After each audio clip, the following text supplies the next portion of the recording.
All right. Well, good evening, everybody, and thanks so much for taking the time to join us for tonight's webinar. My name is Kate Four, and I'm the Executive Director for Vermont Woodlands Association. We're really delighted to host tonight's webinar as part of our Climate Smart Forestry series, which is offering monthly webinars and wood walks designed to delve into a whole variety of different topics as it relates to climate change and sustainable forest management. So for those of you who are not familiar with Vermont Woodlands Association, we are a statewide organization, nonprofit organization, I should say, that works to promote healthy forests through good forest stewardship. And we do that through a variety of ways, including programs like tonight's webinar. So we are like I said, a member-based nonprofit organization. A lot of our funding comes from the support of folks just like you. So I recognize many of the names out there. Please, if you're a member, feel free to put your hand up, and you can do that by indicating on the bottom row, your reaction if you are looking for that, or go ahead and chime in the chat box. But like I was saying, we are a member-based organization, and so we really rely on support from folks like you to help us in our mission to educate and advocate for the stewardship, use, and enjoyment of our woodlands here in Vermont. And so thanks again to all of our members, for helping to make programs like tonight possible. And if you're interested in learning more about our organization, who we are, what we do, and some of our upcoming programs, you can check us out online at at vermontwoodlands.org. So that's where you'll find us, at vermontwoodlands.org. All right. So tonight's presentation is titled "The Fascinating Life of Wood Turtles." And I was saying to Molly and Kiley before everybody signed on this evening, this is a topic that I've been thinking about for a while now. And just really excited for the presentation tonight that'll cover both the ecology and some conservation strategies in thinking about wood turtles. Tonight's topic is really timely. As many of you know, wood turtles are really on the move right now, but it's also timely because wood turtles are a species of concern, and I'm not going to steal the thunder from Kiley and Molly, so that's all I'll say for now. But there's certainly a lot of concern about the trends in wood turtle populations, here in Vermont, but also across the region. And so tonight's presentation actually comes on the tail of a newly released conservation guidelines or conservation considerations for forest landowners and managers that was put together by the Wildlife Conservation Initiative. And we're going to talk more about that tonight.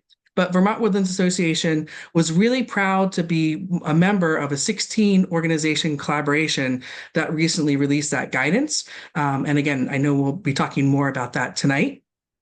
Our presenters tonight are Kiley Briggs, who is the Director of Conservation with the Orianne Society, and Molly Parren with Vermont Fish and Wildlife.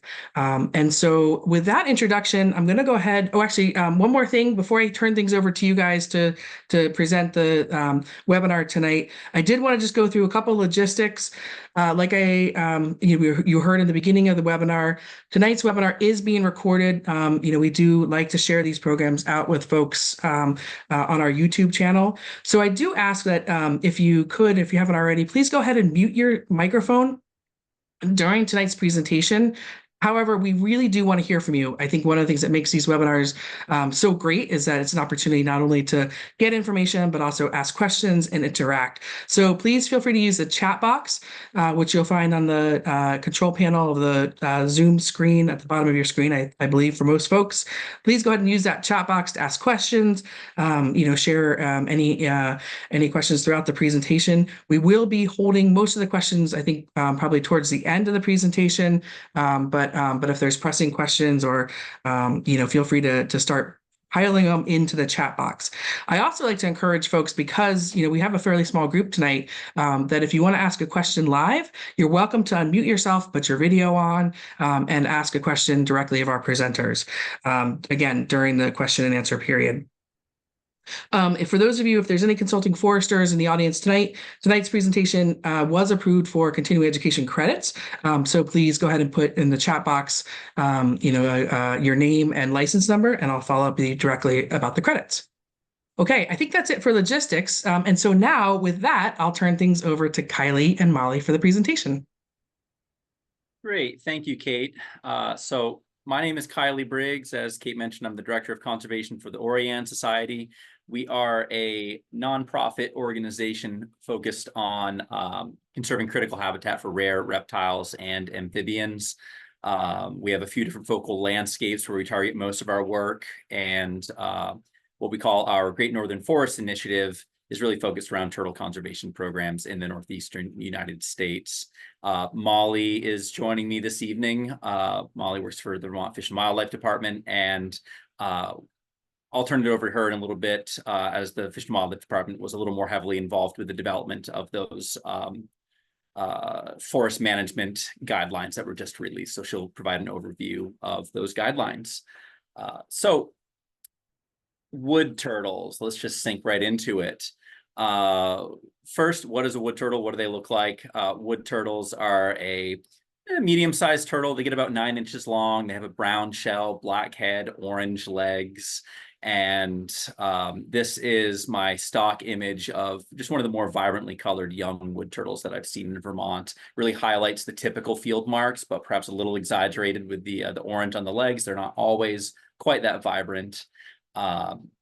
This is more of a stereotypical, like your textbook image of a wood turtle, a little more muted in coloration. The males, which this one is, can sometimes have more dark coloration on the legs.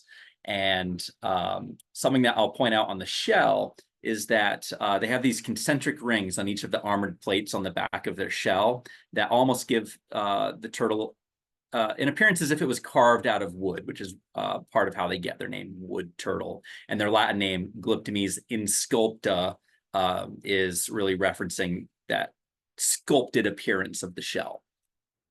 Sometimes their shells can be very vibrant in coloration. This is a really dramatic example from eastern Vermont. The yellow markings, I've just never seen another wood turtle that even comes close to this sort of patterning on the shell.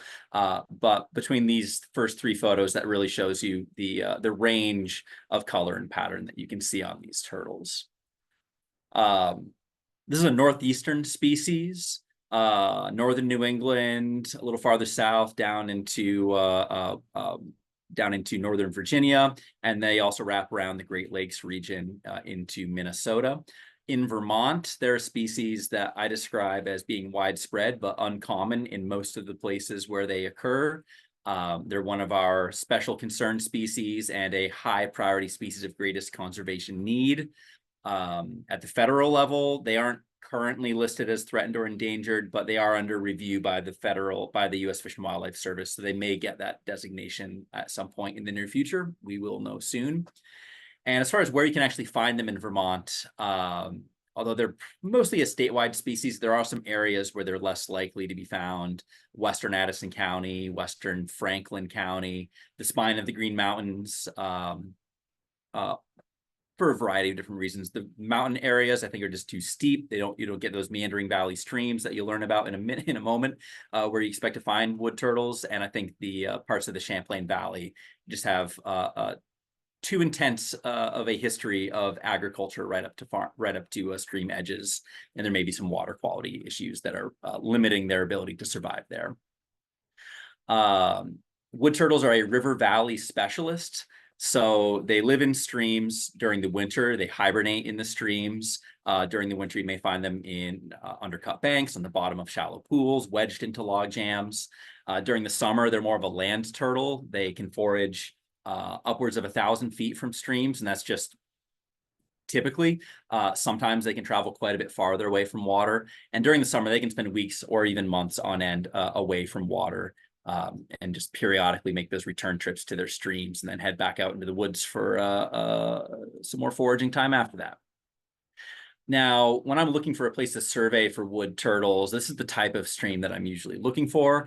A meandering valley stream that has lots of twists and turns. Ideally, it's nice to see some sand or gravel bars on the insides of those turns. That's where the wood turtles would prefer to nest.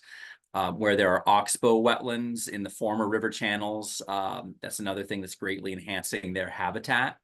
And as far as what the land use around these streams can be, that varies widely. On land, these turtles are really sort of a habitat generalist. Forest interiors, open meadows, farm fields, you name it, they'll use it. And within this type of habitat, I think of their land use in two different zones. So your average wood turtle will spend vast majority of its time within about 300 feet of their stream. That's the blue buffer drawn around the stream. However, they will periodically travel farther, and some individuals will spend more time farther away from the streams. But it's about a 1,000-foot zone that will encompass the vast majority of the wood turtle's habitat use around streams. The ones traveling farther than that will be an outlier. Their active period. So in the winter, they're in the streams, not on land. And it's the time that they're on land where they're at the greatest risk of getting themselves killed in one way or another. They emerge typically sometime in April, sometimes early May. That varies a little bit. I've seen them emerge in mid-March on really warm early springs. Late May through June is when they're nesting. And then July through September, that's the bulk of their foraging time period, when they're making the greatest distance travels away from the streams. And then in late September through October, they come back to the rivers. And whenever they're concentrated on the streams, that'd be in the early spring or in the fall. That's when most of the breeding occurs. And then by the time November rolls around, they're pretty much back in the water for the winter, although they do occasionally emerge on if the conditions are right. So when they're on land, I think most people here have probably seen a turtle of some sort basking, sunning itself on a rock or a log above a wetland, pond, lake. And that's very common for things like painted turtles, more aquatic turtles. Wood turtles, because they spend so much time on land, they don't have the advantage that a painted turtle has when a predator approaches them. A painted turtle can just let go of a rock or log and sink, and the predator can't get them. Wood turtles, if they're on land, hundreds of feet from water, they rely on not being seen. So this is a good example of a wood turtle sunning itself right here. All you're really seeing is the edge of the shell sticking out of some debris. In this case, we are near the stream, but that's how they would sun themselves, way out in the woods too, just tucked into vegetation with a little bit of their shell sticking out. This is another example of a wood turtle sunning itself. Although I wouldn't expect anyone to see it in this image, you have to get really close up to realize that there's a wood turtle hiding in the brush. And sticking my fingers into where this turtle is hiding, it's warm in there. This turtle is thermoregulating, keeping itself plenty warm, and also pretty much invisible to people walking by. And here's one found out in the middle of the woods, another one with a really pretty shell. And I was with a group of people talking about some habitat restoration options for the property, and we were standing near this turtle for maybe 10 minutes before I realized that it was just basically at our feet staring up at us the whole time. And I didn't tell anyone where it was. I just said, hey, just so everyone knows, there's a wood turtle within 10 feet of us right now. Who can find it? And it took the others about a minute or two to locate the turtle. But then once you see it, oh wow, it's obvious there's a turtle right here. But they're masters of blending in and not being seen. As a result, when I'm doing outreach to landowners, talking with farmers, getting permission to do surveys, I'll hear things like this. And I'm quoting a very specific farmer right here. I've lived here for over 50 years, and if there were orange-legged turtles in my field, I'd know about it. And he did let me survey his property. He was interested in coming out with me just to see. And within about half an hour, we'd found several wood turtles, and he was singing a very different tune after that encounter. And he texts me every now and then. Still, he'll go out in early spring and see if he can find those turtles again. But it was quite a surprise to him that he was sharing his property with wood turtles that whole time. So getting a little more into the habitat specifics, nesting habitat is one of the more critical features for wood turtles. And they're typically going to nest on a sand or gravel bar right on the banks of the river. The sandbar just needs to be high enough above the water that it won't flood most summers, but during spring floods, you can expect these sites to be underwater. But since they're laying in late May through early July, at that point, the spring floods have passed. If this sort of nesting habitat isn't available, females sometimes can travel multiple miles up or downstream in search of a good place to nest, or they'll go into upland habitat and nest in backyards, roadsides, anywhere where they can find exposed sunny soils. They'll lay 4 to 12 eggs. 9 or 10 is what I've seen most times when I've had a chance to count the eggs. Nest survival is very, very low. However, the approach that this species takes is really depend on the longevity of adults. Live a long time, nest every year, and eventually the young will actually hatch and survive. Pretty much everything is going to eat baby turtles. The eggs will hatch sometime in early to mid-September usually, and the hatchlings are almost impossible to find during surveys. They hit the rivers and basically go into incognito mode. I think they just pretend to be a leaf for the first 2 or 3 years of their life. And once they get to 3 or 4 years old, their shell is strong enough to begin protecting them from some predators. And that's when we start seeing them on surveys typically. And up until that point, they're pretty much scared of everything. Raccoons, skunks, foxes, those are your typical subsidized predators that are more common on the landscape due to human activities, but lots of things eat turtles, baby turtles that we don't even think about as predators. Crows and chipmunks, for example, just go nuts over baby turtles. You can think of a baby turtle as being sort of like a savory Oreo, kind of hard on the outside, squishy on the inside, delicious. What do wood turtles eat? They're what we call opportunistic omnivores, so they eat a little bit of everything. Young have a higher protein diet. Slugs and snails are a very big part of the diet of any wood turtle, regardless of their age. It's very common to find these animals with just slime stuck all over their face, and it's just slug slime. We call that slug face when it happens.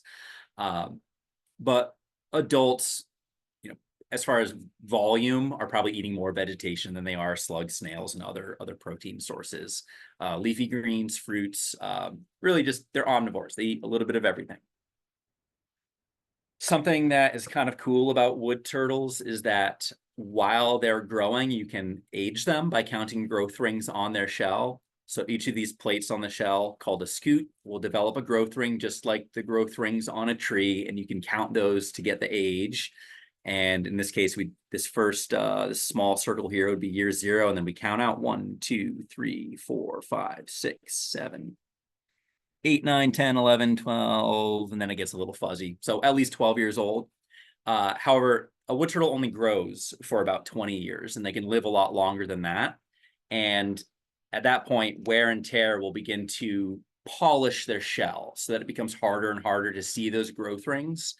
And while it's really impossible to know on a turtle by turtle basis, how old is this animal if it's not growing anymore, some studies have tried to model what amount of shell wear and smoothing is associated with different ages.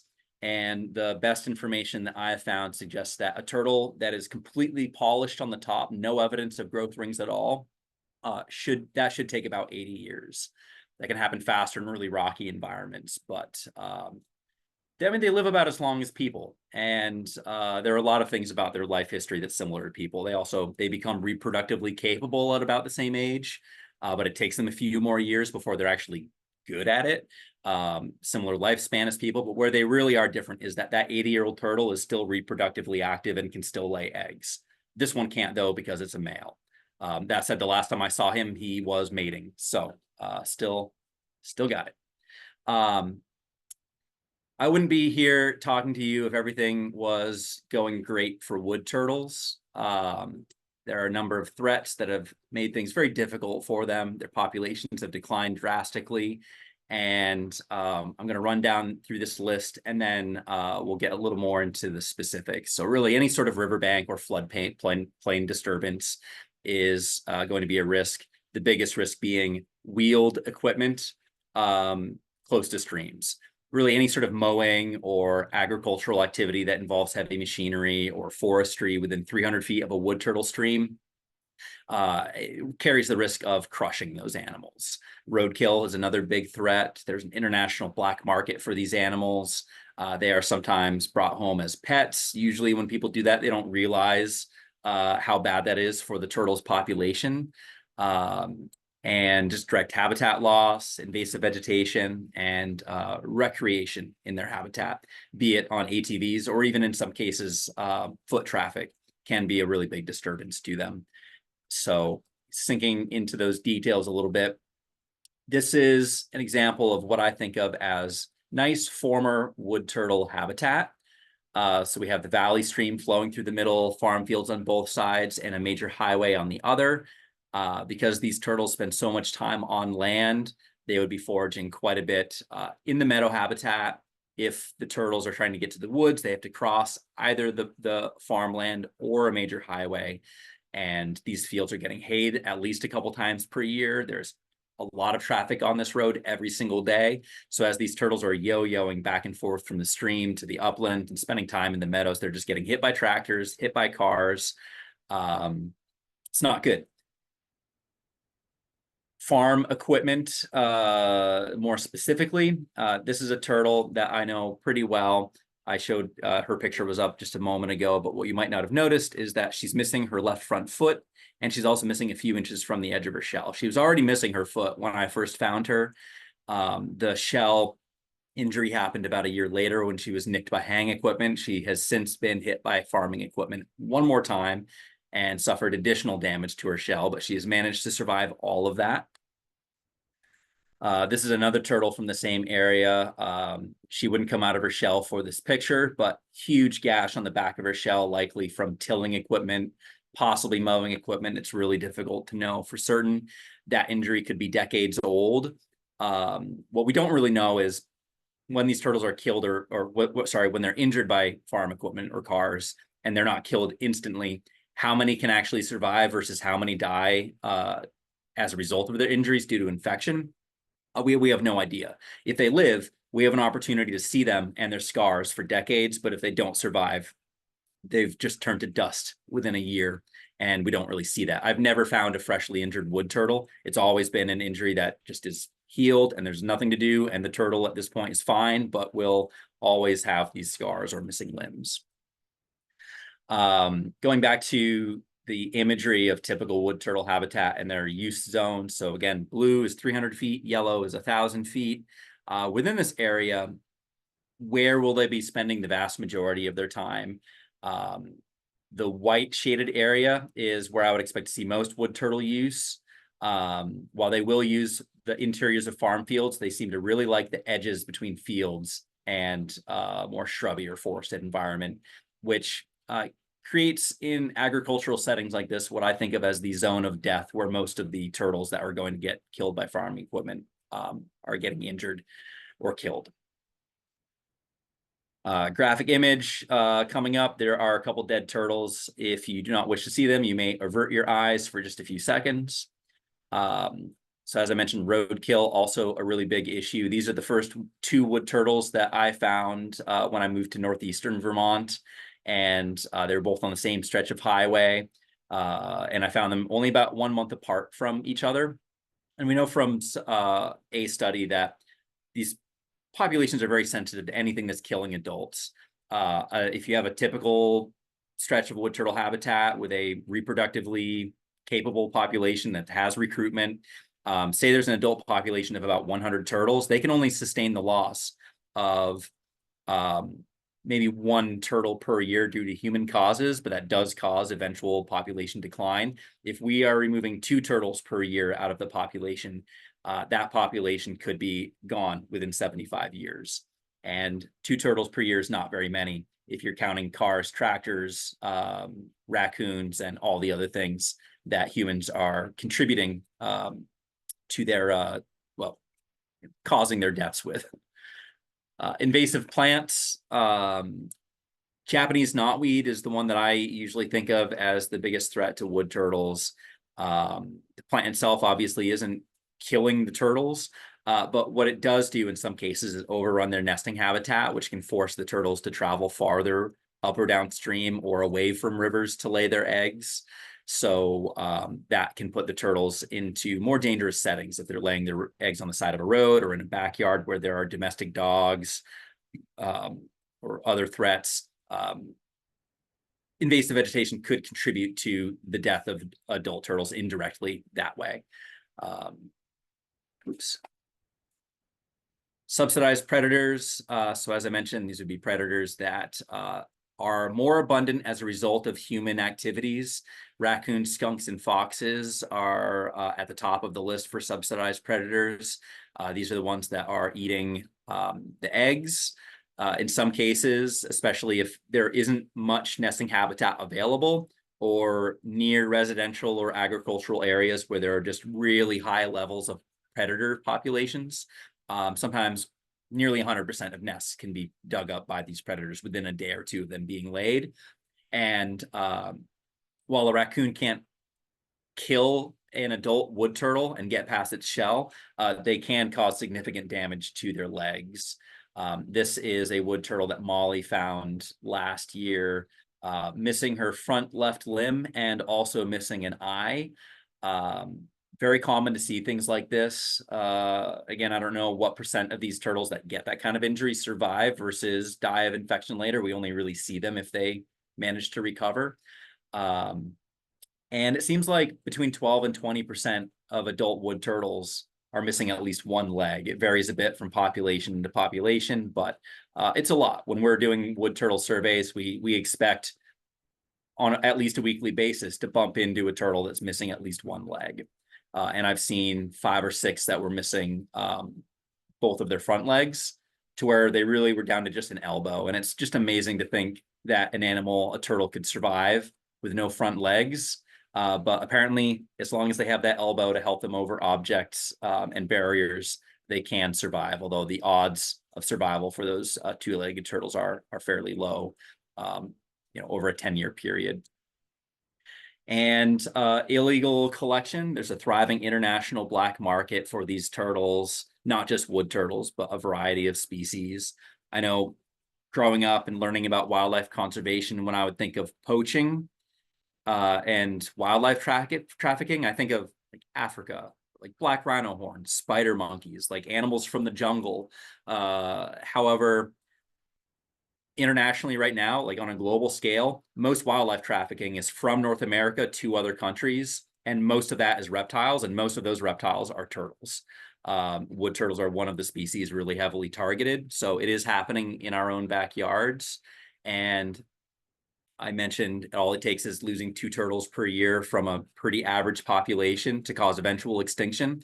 A single poacher who really knows what they're doing could extract 10 or 15 turtles from a site in a single day if they know what they're doing. And that's really irreversible harm. Almost no amount of conservation work that I'm doing trying to restore their habitat can make up for poachers learning where a site is.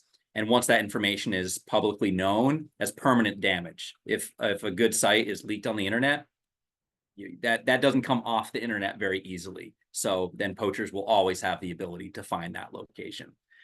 Which is why even in presentations like this, what I don't do is name streams where I'm doing work, or provide a list of where all the high priority sites are to target habitat restoration, because that's just a roadmap for poaching. Don't advertise turtle locations publicly. Social media has been bad for this. And most people, they don't understand that when they find a wood turtle in their backyard and want to share that information on Facebook or whatever, that maybe it's okay to share a picture, but don't say where the turtle came from. And incidental collection, just the people finding turtles and bringing them home as pets, or maybe releasing them somewhere else. This is a widely cited study. I'll just read for you one paragraph. And all right. So throughout our study, the size of the forest remained the same. Road building was restricted. The quality of the air and water were constant. The wood turtle populations remained stable when people were denied access to the property. When this property was open to human recreation, which was just hiking and fishing, both populations of wood turtles declined steadily. The total number of turtles in both populations declined by 100% in 10 years. So there aren't turtles at those sites anymore. Now, this was New Jersey. And Jersey is not the same thing as Vermont. We have lots of places in Vermont where recreation and wood turtles are overlapping. Some of the sites where I do monitoring and encounter some of the best wood turtle populations that we have are at sites with a lot of human recreation. But this is just a good example of a worst case scenario of what can happen when a lot of people have access to sensitive wood turtle habitat. And the threat that these authors associated with the decline was people seeing the turtles on trails and bringing them home. So something to be aware of. And wrapping up the threats here, climate change. Things are changing on a day-to-day basis, it feels sometimes. And I think this will be very relevant on our minds over the next few days as we have the 90-degree heat wave in June, which is a little early for that kind of weather. There was a study a few years ago trying to predict what sort of habitat suitability will we have for wood turtles under different climate change scenarios, and where will the best remaining habitat be in the future. And on the left, basically the bluer the color, the better the habitat is for wood turtles. This is what we have right now for wood turtle habitat suitability. But then under different climate change scenarios, we see that southern portions of the range, that nice habitat retracts significantly.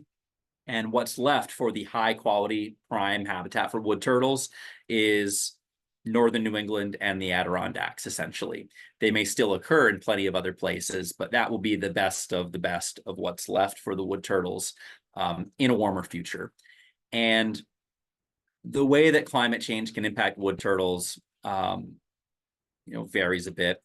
We can expect warmer waters, which lowers oxygen levels in the water, which can degrade habitat, the suitability of a stream for their overwintering habitat.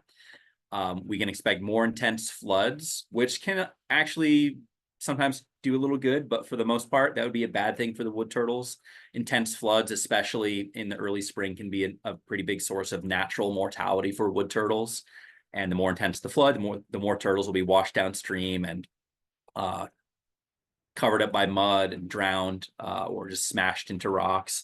But that said, those really intense floods we had last summer, as a result of that, I'm seeing better nesting habitat in many rivers, even rivers where I don't think there was any good wood turtle nesting habitat before the floods. And now there are just these huge sandbars all over the place. And a lot of rec fields right now look like giant wood turtle nest sites. And I think that was mostly the sand and gravel from our town roads was repurposed into wood turtle nesting habitat as a result of those floods. So mostly bad news, but it's complicated. There might be some positives or silver linings to consequences of climate change. And ultimately, we won't really know what the impact of these turtles will be until it happens.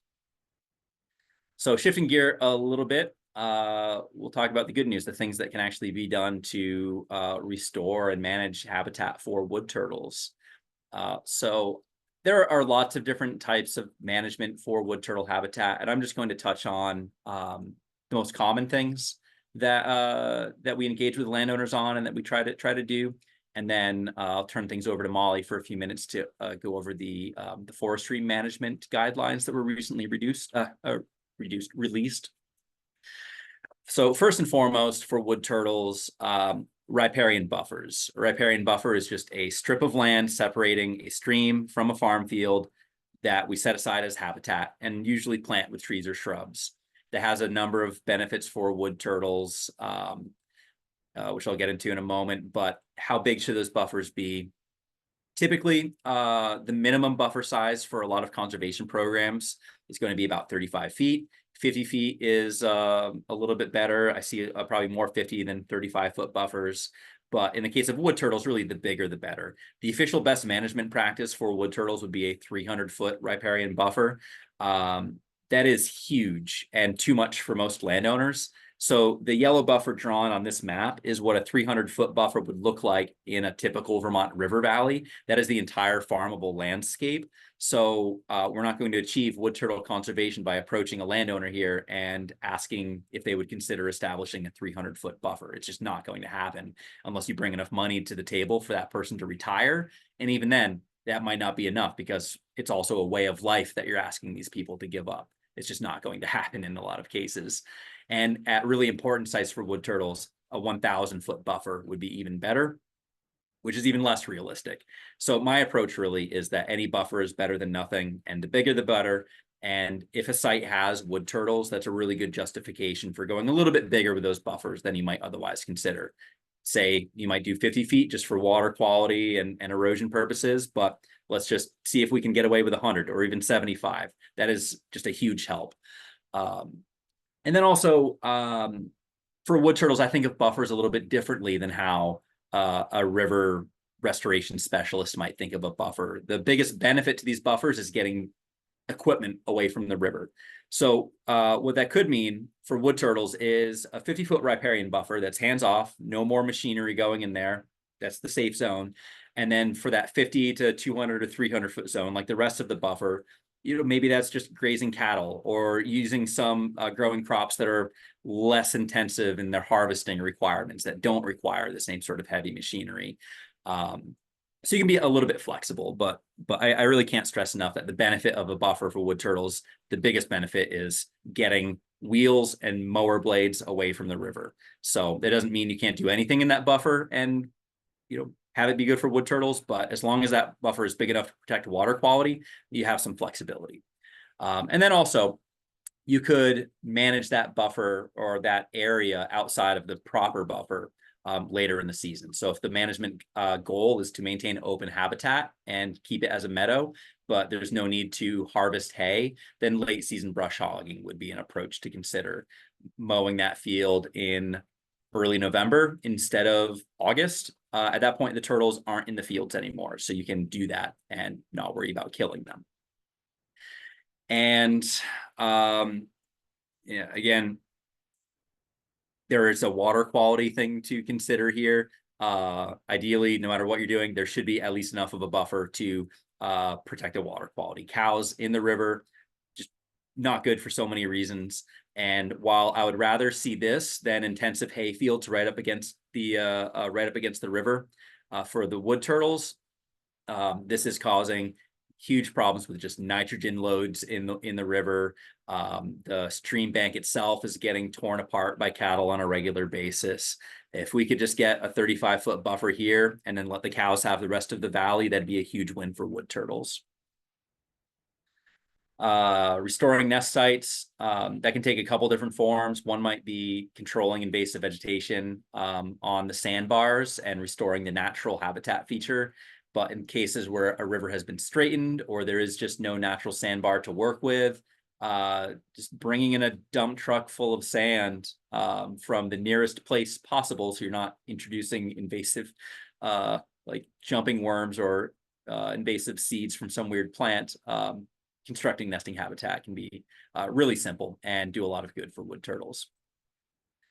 And yeah, right back to the invasive vegetation on a nest site. The gold standard with a lot of the partners that I work with is to use herbicides to control things like Japanese knotweed. And I think in the case of nesting habitat for wood turtles, that would be a reasonable approach. Less harm to the turtles than just letting the knotweed run rampant over the nest site and forcing the turtles to go lay their eggs on the side of a road. Yeah. And oh yeah, that's where we are. This is new. I wasn't expecting this at that point. All right. We're going to turn things over to Molly for a little bit to talk about the new forestry management guidelines. Thanks, Kylie. Hi, everyone. So I'm Molly Parren. I am a technician with Vermont Fish and Wildlife Department. I work on our reptile and amphibian projects. And Vermont Fish and Wildlife was a part of this collaborative project to create this new document, which is sort of guidelines for forestry management that will benefit wood turtles. Kylie is in control of the PowerPoint. So Kylie, when I say slide, can you please change the slide? Slide. Thank you. So just to give a little background to how this came about. In 2023, the National Alliance of Forest Owners, the U.S. Fish and Wildlife Service, and the National Council for Air and Stream Improvement got together and signed an MOU formalizing the Wildlife Conservation Initiative, which is a voluntary collaborative partnership to conserve fish and wildlife species on private working forests. A year later, in 2024, the Association of Fish and Wildlife Agencies and the National Alliance of Forest Owners signed a new agreement to advance this collaborative, which sort of led to the projects we're at now. Slide. Thank you. And so this is where we are, the creation of wood turtles, conservation considerations for forest landowners. This was a document that was created through the collaboration of 16 different organizations, including Vermont Fish and Wildlife. It's about 4 pages long, and it's really geared towards helping forest landowners figure out how they can best manage their properties to benefit wood turtles. Slide. So there's going to be a variety of bullet points I'm going to go through, but I just wanted to give you an overarching idea of what is in this document. So the main topics include wildlife-friendly practices. So that's forest management that's compatible and beneficial for wood turtles, strategic timber harvesting options, mitigating vehicle risk on these different logging roads or what else might be associated with forest management, turtle-friendly stream crossing with these roads, and nesting area enhancement. Slide.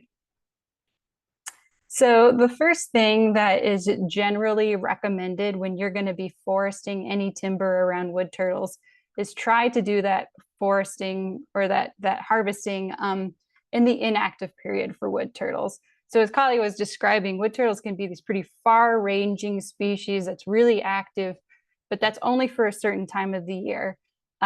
The other part of the year, they're going to be in the streams. They're going to be overwintering. And if you're going to be harvesting timber, you can be pretty sure that if you're doing that in the winter, you won't be harming wood turtles. Kiley, could you go to the next slide, please? Thank you. So this is just sort of a different way of showing what Kiley showed before, which is the inactive period and the active period for wood turtles.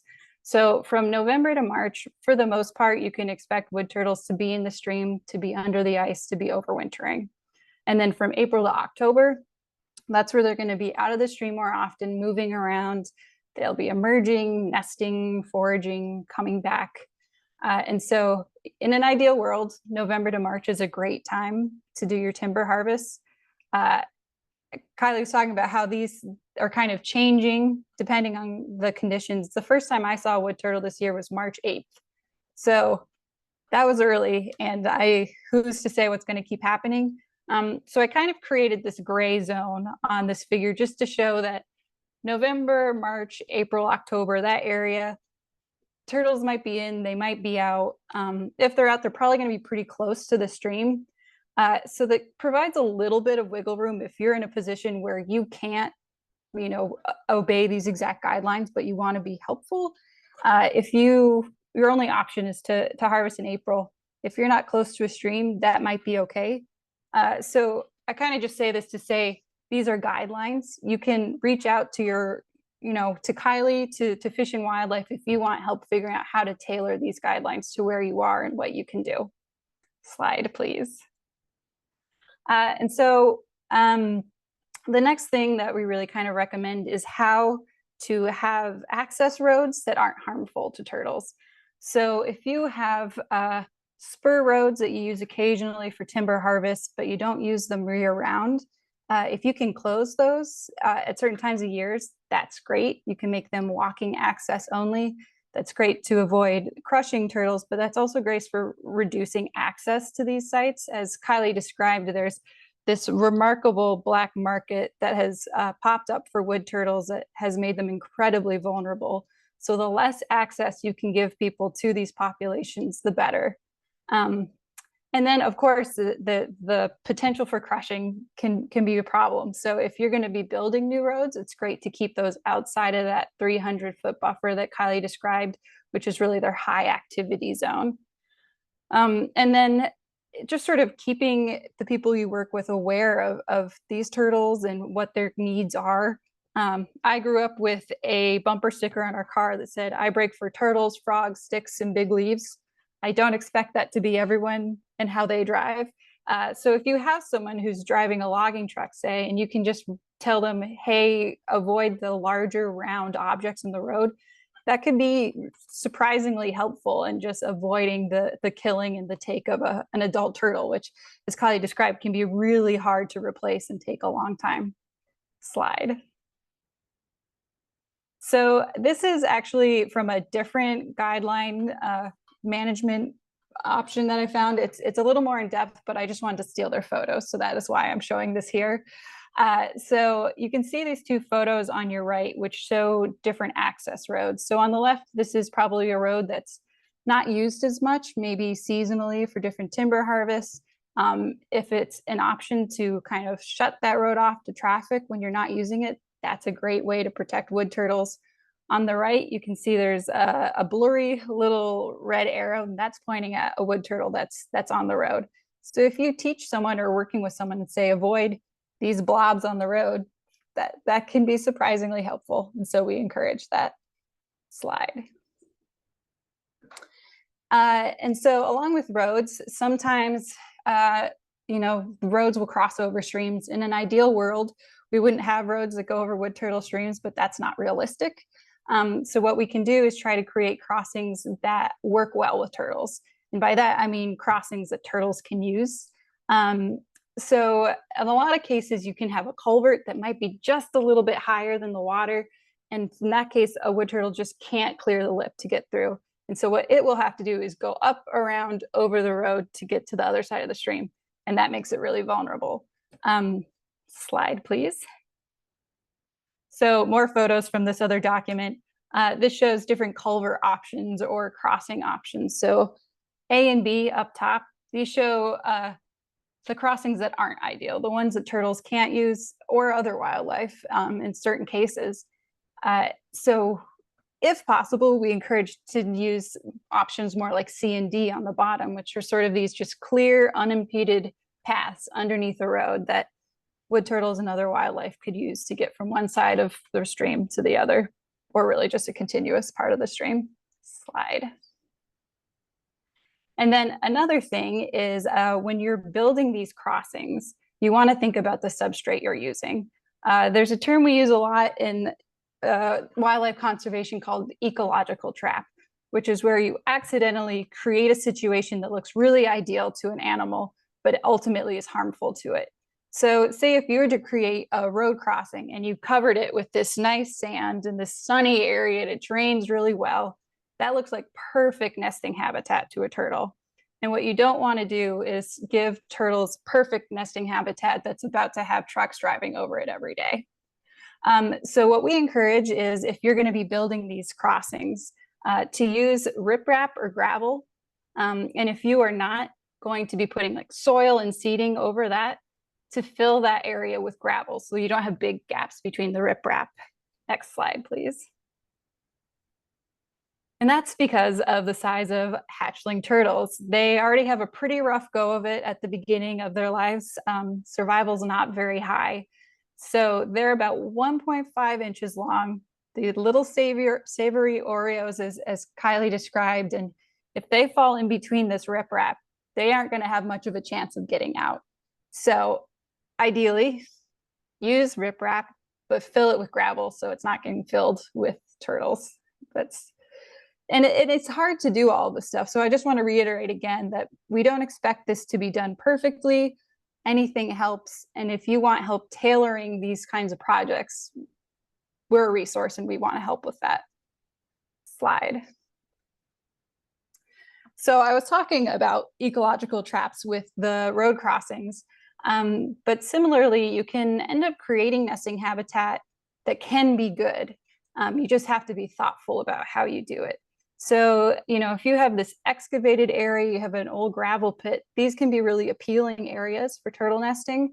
They have lots of solar exposure for incubating the eggs. There's well-draining soil. There's not a lot of vegetation, so the turtles can dig the nest and the hatchlings can dig out of the nest. So if you have a really great area that has all of these conditions, it's great to maintain that, to remove any encroaching vegetation, to keep this the nice nesting area it can be.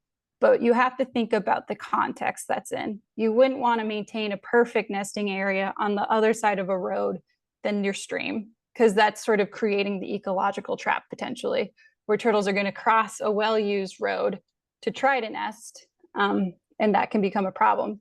So if you're going to be maintaining these nesting areas, it's best to keep the traffic away, to not have trucks going to these gravel areas or that sort of thing.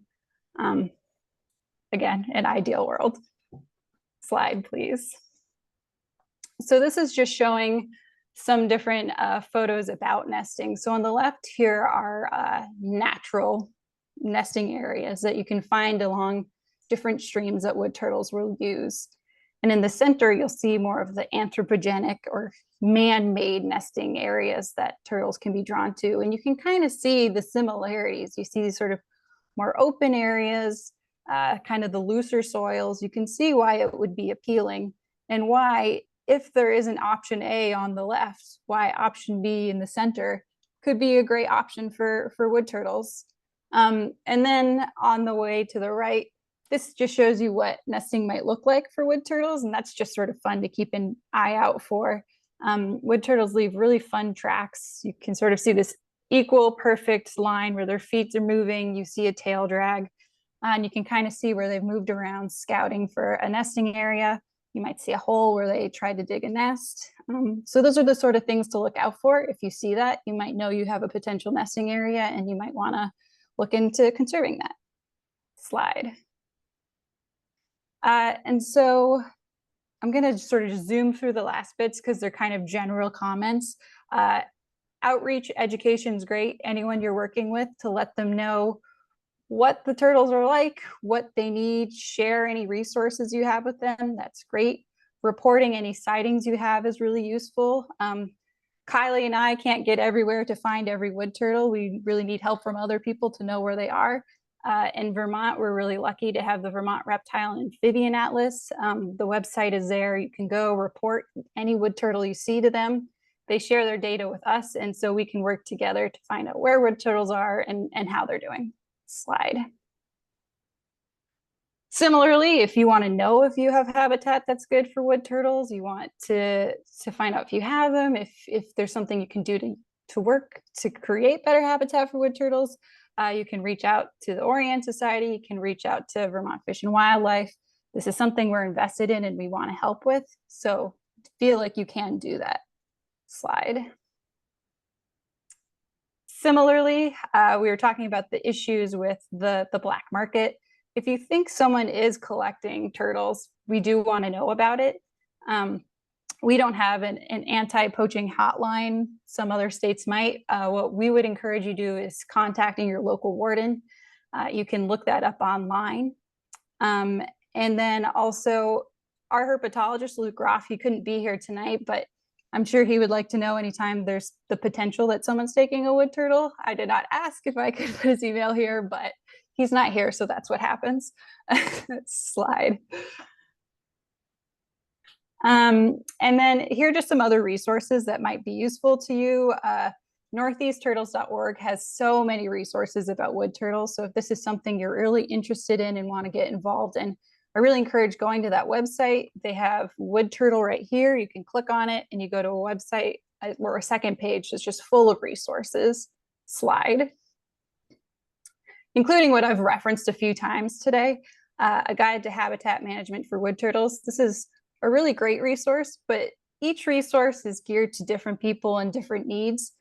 This one is 32 pages. It includes information about agriculture, human development, dam management. That's maybe not the best resource for everyone. It's great that that exists, but what's really great is slide. That we now have this resource. It's a little shorter, it's 4 pages, it's a lot more accessible, and it's just about forest management. So if you're, a land owner and manager who has a forest and you want to know what to do, definitely start here. This is a really exciting resource that's available. And if you want to know more, you can reach out to Fish and Wildlife. You can check out Northeast Turtles, and we appreciate anything you can do. Back to you, Kiley. All right, thanks, Molly. That was helpful. I've just got a couple other things I want to touch on before we wrap things up here and answer some questions.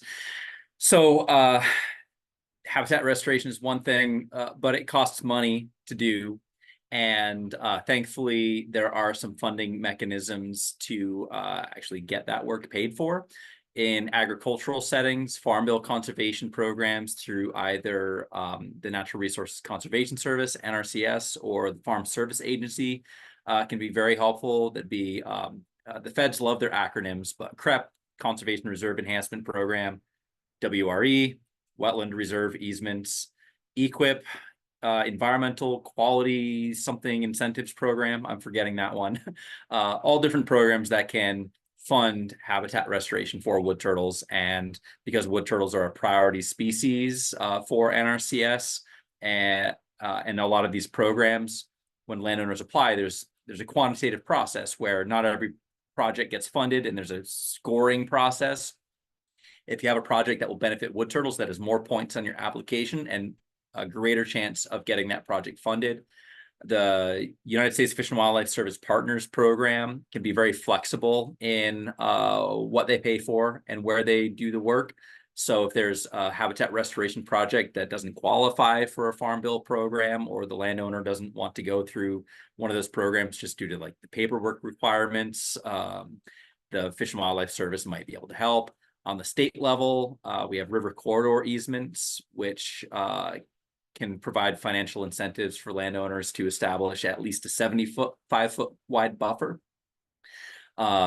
If there are any practicing foresters here, I'm sure you're familiar with UVA or current use and the ecologically sensitive treatment areas. Wood turtle habitat can definitely count as an ecologically sensitive treatment area, the ESTA.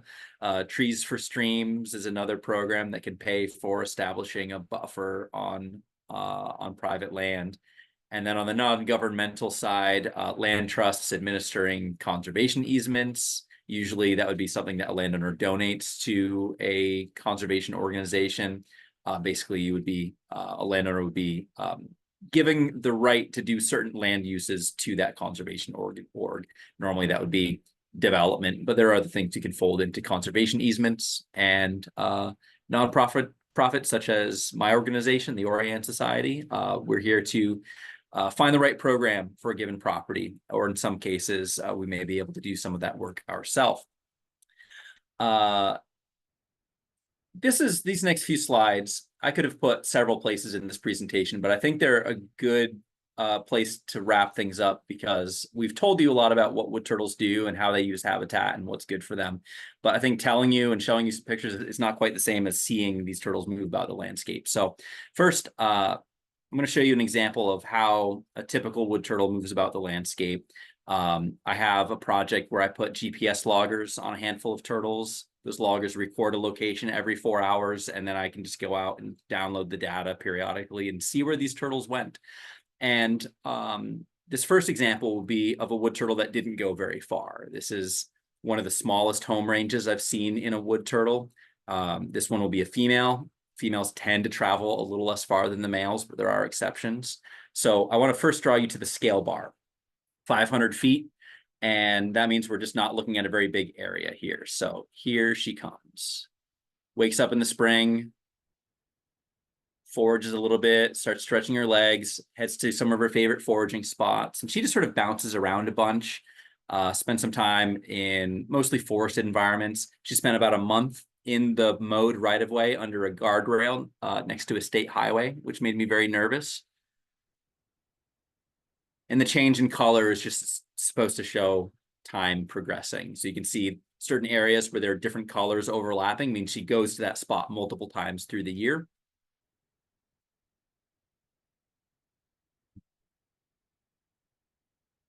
And September, right back where she started.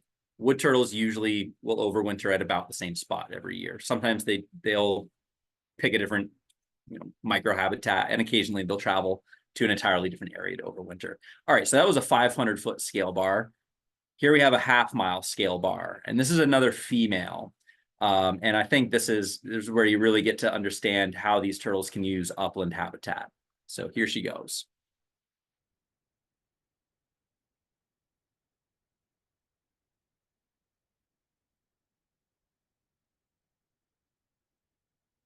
And right about here, I lost track of her for a couple months. She has a radio transmitter. I couldn't get a signal. There's just ridges in the way.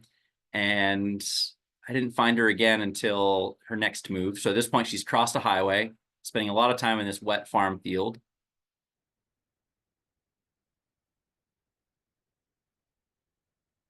And right about here is where I caught back up with her and downloaded the data.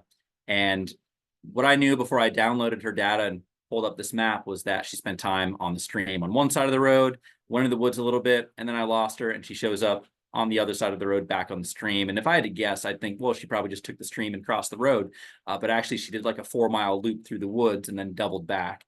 And she did overwinter in a different area than where she started. But since then, she has completed the circle. And I'll be honest, I have no idea where she is right now, but I'll try to figure that out over the next couple of weeks. And then we'll do one more. This is a young adult male. And again, half-mile scale bar. This was the record breaker for last year's field season.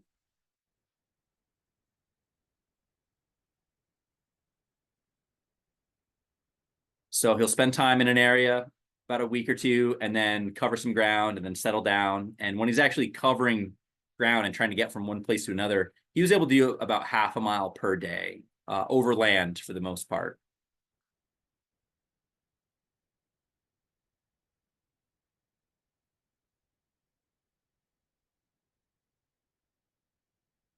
All right, so right where he is right now is about where he settles down for the winter. But so he used the stream, he used hardwood forest, he used mixed forest, he used coniferous forest, he used farm fields, he used wetlands. I'm running out of habitat. He used everything. Like on land, these are habitat generalists. They're where they're specific is in their overwintering requirements and really needing that valley stream. And they have some things that they prefer for their nest sites. But in the summer, these turtles can turn up just about anywhere. So while I'd never expect to bump into a wood turtle in my day-to-day life when I'm not on the job, it could happen. You could step outside, all of you right now, and find a wood turtle on your back steps. It happens. So my point in showing these maps is to demonstrate that wood turtle conservation really needs to account for these landscape level movements. If you have a particular property that you're managing or that you own and you want to do things for wood turtles, like that's great. You can do a lot of good on a specific property, but to conserve a population of wood turtles, it doesn't matter how good you make a specific property if those turtles are traveling 2 miles away on a yearly basis and getting killed in farm fields, miles downstream. So taking a landscape level approach and how we're approaching conservation for wood turtles is not to just jump up at every opportunity for wood turtle restoration and just take a willy-nilly approach and do things wherever we can find a project. We're targeting our landowner outreach and our habitat restoration efforts to focal areas that have been determined for one reason or another to be a high priority area for wood turtle conservation. And while I can't say where those areas are in a presentation like this, if landowners or land managers reach out and they have a property that they think might be a good match for wood turtles, I'm happy to take a look and provide advice. And if it turns out to be in one of those higher priority areas, you'll get a little bit more of my time and attention moving forward. But even for those properties and opportunities outside of those high priority areas, it's still worth pursuing wood turtle conservation. It's just I'm not going to spend resources on one of the lower priority sites that I could otherwise spend on a high priority site, where over the course of 10, 15, 20 years, we can make a big difference for these turtles at the landscape level. And yeah, my parting thoughts here are that it's about more than wood turtles. I think wood turtles make a great flagship species for a variety of reasons. Like first, they're an animal that really tie land and water resources together. And if you're doing habitat restoration for wood turtles, those same practices reduce erosion, reduce nutrient runoff into rivers. That improves recreational opportunities. It improves fisheries. It just overall improves habitat for a variety of wildlife. Like anything using river valleys is going to benefit from wood turtle conservation. But because we have this adorable turtle that is very charismatic and really tugs at the heartstrings, I think when people realize that this animal is one that they're sharing the landscape with, most people feel a desire to do something to protect or help the wood turtle. So they're a species we can really achieve a lot of conservation through.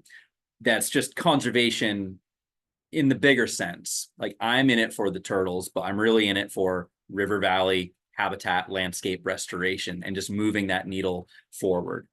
And back on the whole ambassador thing, this was a family that I met in New York last year.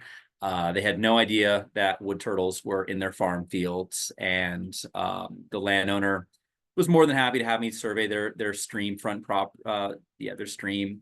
And on the very first day, we found a couple wood turtles. It's not a really important spot for wood turtles, I think, but the farmers' kids tagged along for the survey. Normally, I might have been a little reluctant about that, but we stayed pretty much within sight of the barn the whole time, and the kids seemed like they knew what pucker brush and thorns were, so brought them along.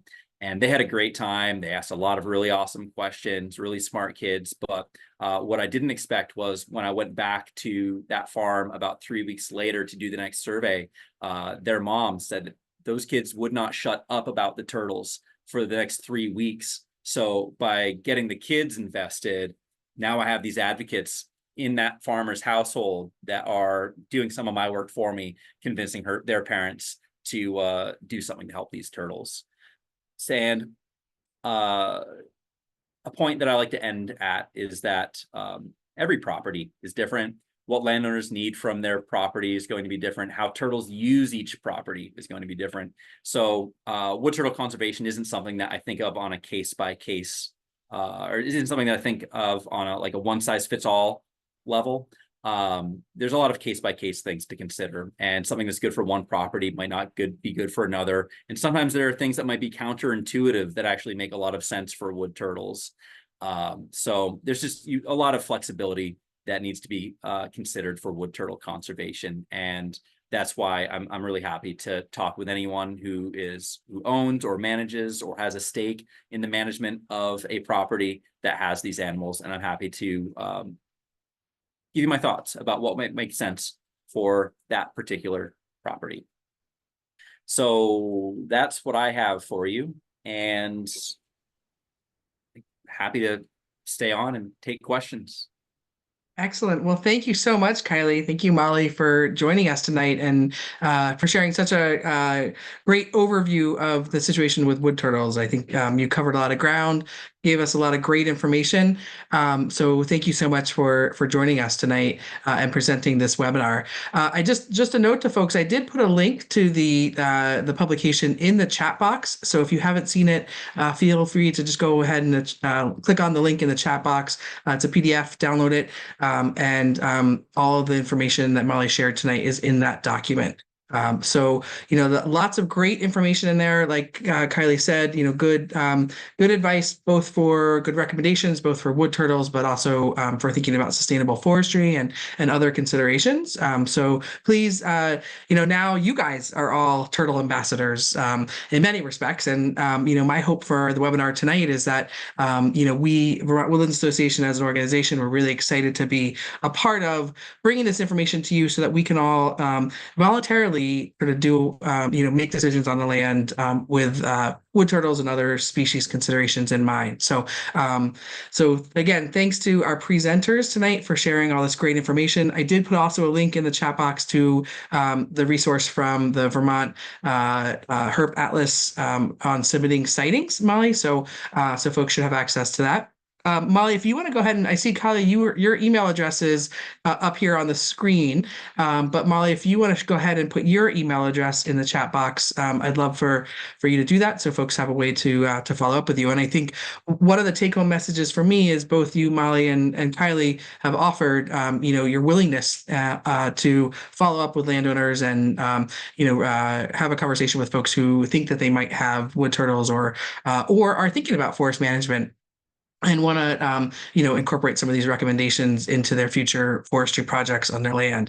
So please, I encourage folks to take advantage of both Kiley and Molly and all the resources available to help support informed decision-making on our land. And so with that, again, thank you so much to our presenters. We do have, there was a quick question in the chat box about making the PowerPoint from tonight available. And Kiley, I just wanted to touch base with you. I know that there's a lot of considerations around, this issue. And so I wasn't sure. I will be following up with folks with a follow-up email with a list of resources. Kiley, I was taking tons of notes as you were talking about all the funding resources. So I will follow up with folks with an email with additional resources. So Kiley, while you're thinking about let me know if you want to make the PowerPoint available. We can make that available through the email as well. Before we sign off tonight, though, I did want to just let folks know I'm inspired to get out and look for wood turtles on my own property here. But there is an upcoming walk next weekend. Vermont Woodlands Association, in partnership with Kiley, is hosting a woods walk where we're going to go out and actually look at some habitat and talk about this issue out in the field and sort of really think about kind of some of these land-based management decisions that impact habitat and populations. So if folks are interested, I'll put a link into our calendar of events, but that event will be Saturday, June 22nd. It'll be 10 to 12:30, I think we said, Kiley. And it'll be over in the Addison County area. We're not going to share the exact location until you register. So we'll send you directions. We're not going to make you guess, but we are keeping that exact location under wraps for now. But it will be a great opportunity to get out in the field. As you can tell, Kylie's really passionate and knowledgeable about this issue. It'll be a great opportunity to get out in the field with him to talk more about this to talk more about wood turtles. So please keep that in mind. And if you're available, join us on Saturday for that woods walk. And then I am going to put in a quick shameless plug for, so as I mentioned in the beginning, this is part of our Climate Smart Forestry series.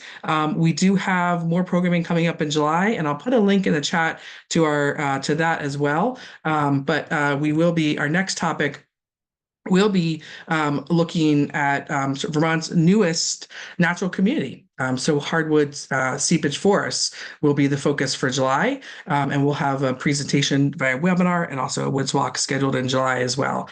So just a quick plug for the next climate series program.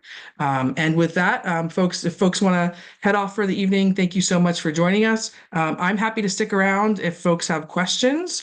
Feel free to stick around, and if Kiley and Molly, if you're willing, we could probably take a couple of questions here. While people are thinking about their questions, I saw one in the chat and then it got unasked, but I can kind of answer the question anyway.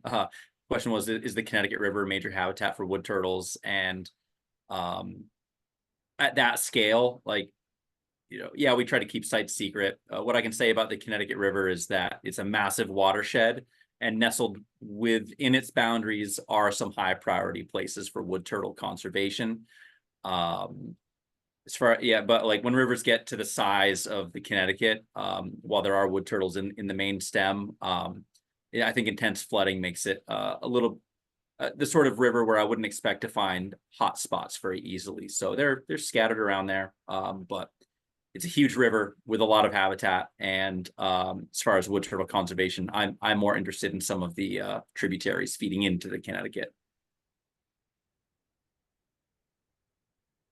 Great, thanks. And Peter, I don't know if you had a question or not. I see you had put a question mark in the chat box. So, okay. Well, great. Again, thanks, Kiley and Molly, for your time tonight, for sharing and both your expertise and passion and all these great recommendations. Again, I think a lot of great information out there. Really encourage folks, if you haven't already, go ahead and download that link to the PDF the considerations for forest landowners. There's a lot of great information in there, and thank you everybody for your interest in this topic.